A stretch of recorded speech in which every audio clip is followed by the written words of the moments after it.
సింగరేణి బొగ్గు స్కామ్ అంశంపై governor Jishnu Dev వర్మను BRS నేతలు కాసేపట్లో కలవనున్నారు. బీఆర్ఎస్ వర్కింగ్ ప్రెసిడెంట్ కేటీఆర్ ఆధ్వర్యంలో బీఆర్ఎస్ నేతలు గవర్నర్ను కలిసి సింగరేణి కుంభకోణంపై సమగ్ర విచారణ జరిపించి బాధ్యులపై కఠిన చర్యలు తీసుకోవాలని కోరనున్నారు.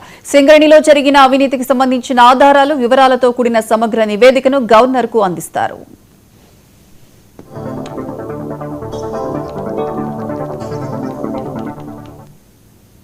తెలంగాణలోని కాంగ్రెస్ ప్రభుత్వం అవినీతిలో కూరుకుపోయిందని, సింగరేణి సంస్థలో వేల కోట్ల రూపాయల ప్రజాధనాన్ని యథేచ్ఛగా లూటీ చేస్తోందని బీఆర్ఎస్ ఆరోపిస్తోంది.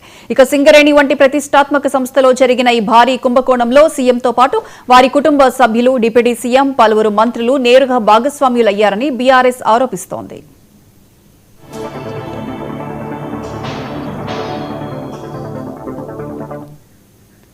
రాజ్యాంగబద్దమైన పదవిలో ఉన్న గవర్నర్ వెంటనే స్పందించి సింగరేణి వ్యవహారంపై తగిన చర్యలు తీసుకోవాలని బీఆర్ఎస్ నేతల బృందం విజ్ఞప్తి చేస్తోంది.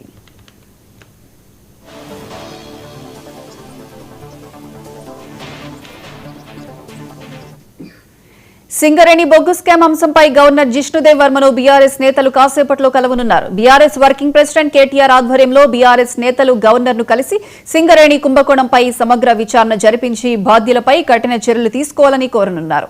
సింగరేణిలో జరిగిన అవినీతికి సంబంధించిన ఆధారాలు, వివరాలతో కూడిన సమగ్ర నివేదికను గవర్నర్కు అందించనున్నారు.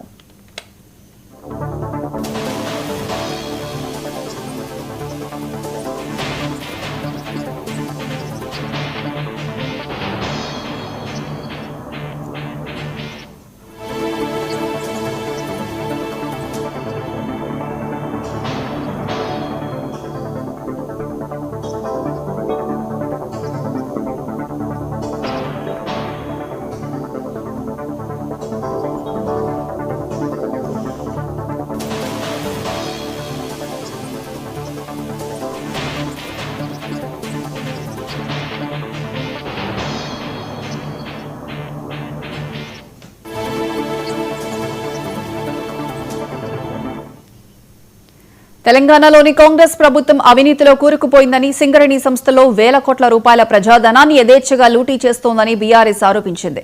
సింగరేణి వంటి ప్రతిష్టాత్మక సంస్థలో జరిగిన ఈ భారీ కుంభకోణంలో సీఎంతో పాటు వారి కుటుంబ సభ్యులు, డిప్యూటీ సీఎం, పలువురు మంత్రులు నేరుగా భాగస్వామ్యులయ్యారని బీఆర్ఎస్ ఆరోపిస్తోంది.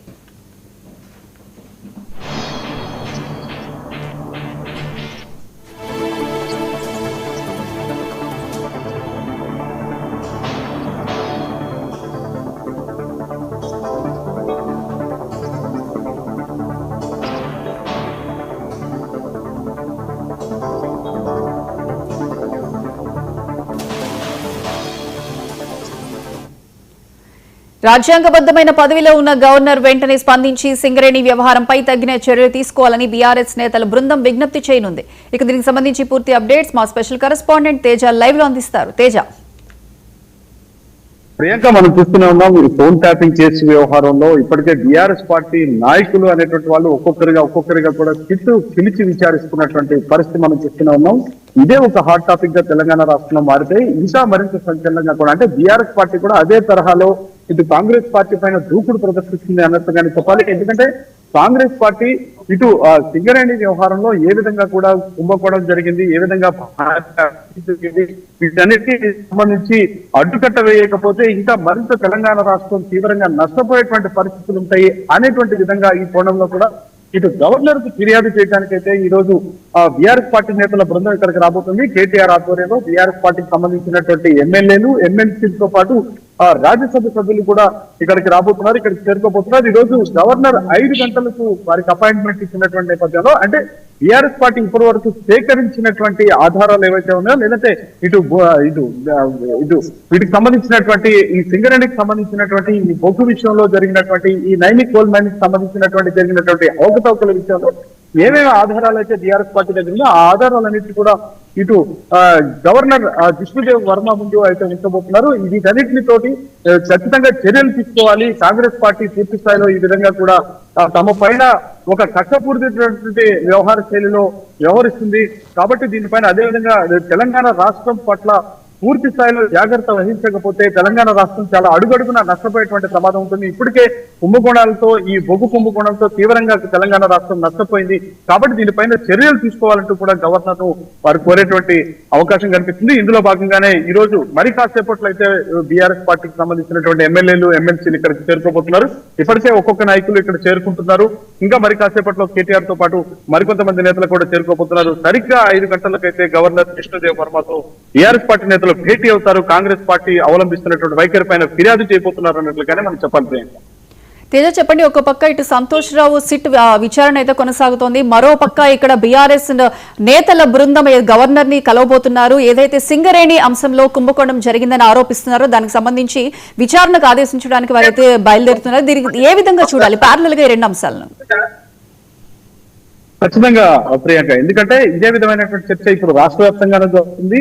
ఎందుకంటే తెలంగాణ రాజకీయాలు అనేటువంటి దేశవ్యాప్తంగా చర్చనీయాంశంగా మారినటువంటి పరిస్థితిగానే చెప్పాలి. ఒక పక్కన ఇటు విచారణలో ఇటు బీజేపీ నాయకులు కాంగ్రెస్ పార్టీ నాయకుల ఫోన్లు ట్యాప్ చేశారు. అదేవిధంగా కొంతమంది అధికారుల ఫోన్లు ట్యాప్ చేశారు. అదేవిధంగా కొంతమంది రియల్టర్ కి సంబంధించి బిజినెస్ మ్యాన్ కి సంబంధించిన ఫోన్లు ట్యాప్ చేశారు. అడుగడుగున ఇటు అడుగడుగునా కూడా పాలనా పరిపాలనటువంటి దుర్వినియోగానికి పాల్పడింది. ప్రభుత్వ యంత్రాంగాన్ని అడ్డం పెట్టుకొని ఈ విధంగా యథేచ్ఛగా కూడా అందరి ఫోన్లు ట్యాప్ చేశారు అనేటువంటి స్థాయిలో అయితే కాంగ్రెస్ పార్టీ సిట్ వహించడంతో పాటు ఈ సిట్ వ్యవహారంతో పూర్తి స్థాయిలో వీరందరినీ కూడా బయట పెట్టేటువంటి ప్రయత్నం చేస్తుంది. ఇప్పటికే ఇటు హరీష్ రావుని, కేటీఆర్ ని, ఈ రోజు తాజాగా సంతోష్ రావుని విచారిస్తున్నటువంటి పరిస్థితి కూడా చూస్తున్నాం. ఇదే నేపథ్యంలో అంతే ధీటుగా కూడా కాంగ్రెస్ పార్టీ ఏ విధంగా అయితే వ్యవహరిస్తుందో దానికి ధీటుగానే బీఆర్ఎస్ పార్టీ కూడా అంతే స్థాయిలో రెస్పాండ్ అవుతుంది, అంతే ధీటుగా ప్రతిస్పందిస్తుంది అన్నట్లుగానే మనం ప్రధానంగా చెప్పాలి. ఎందుకంటే కాంగ్రెస్ పార్టీ చేస్తున్నటువంటి అంటే ప్రధాన ప్రతిపక్షంగా బీఆర్ఎస్ పార్టీ ఉన్న నేపథ్యంలో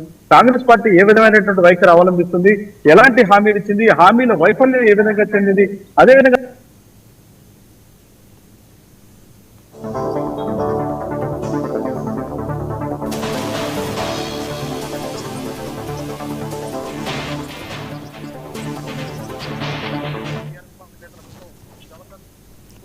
భేటీ కాబోతుంది. మొత్తగా అయితే డి అంటే డి అనేటువంటి స్థాయిలో జరుగుతున్నట్లుగానే మనం చెప్పాలి. Right Teja, thank you.